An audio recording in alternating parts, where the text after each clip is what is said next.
नुआ पांजी देखि हेबे समस्ते छानिया प्रतिष्ठित राजनेता हेब मृत्यु। ओडिया नुआ वर्ष परे राज्य पई माड़ी आसुछि बड़ विपद। नुआ पांजी रे सांघातिक तथ्य बदली जिवो मोदी सरकार। ए वर्ष लेखा जाइथिबा नुआ पांजिका को देखि लागुछि भय। नुआ पांजी मिलिला चांचल्यकर तथ्य।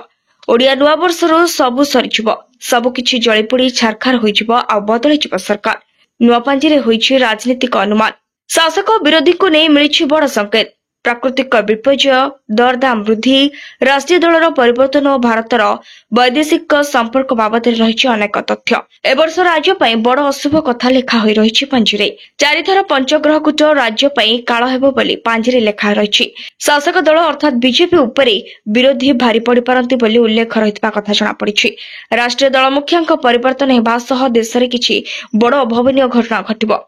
वैदेशिक कूटनीति संबंधी प्रतिबंधक सृष्टि हेबो बोली मध्य लेखा रही। जदि पांजी लेखा सत हुए तेबे मोदी सरकार भांगिजिबो बोली चर्चा हेलानी। नीतीश कुमार नचेत चंद्रबाबू नायडू मोदी को अड़ुआ पकाई पारंती बोली कहा जाउछि। सेपरि ओडिशा पई अनेक संकट रहिछि बोली पांजी कहछि। विरोधी माने सक्रिय होई अनेक अप्रीतिकर परिस्थिति रे सरकार को पकाई परिबे बोली कहा जाउछि।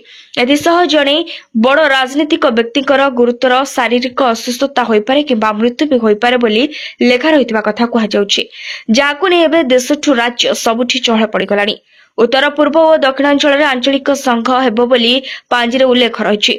सेपरि भारत पई पाकिस्तान और चीन सीमा विवाद तिक्तता बढ़िबा सह सीमारे अशांत और भयंकर युद्ध परिस्थिति सृष्टि होई पारे बोली कहा जाउछि। केतक राज्य रे राजनीतिक परिवर्तन उत्थापन पतन भली परिस्थिति देखादेब।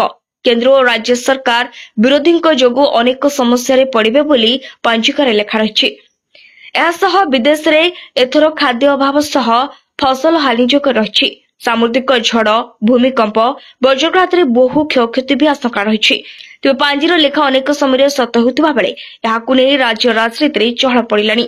एबे समय को अपेक्षा पांजिका लेख एथर सत हेउछि ना नाही। तेबे आपण पांजी को विश्वास करंती ना नाही। एथिरे लेखा जाइथिबा कथा सत ना एसबु किछि हेबार नाही बोली भाबुछंती ना आपणकर किछि भिन्न मत रहिछि। हमको कमेंट सेक्शन रे निश्चय जणातु। Bureau report, BNS live.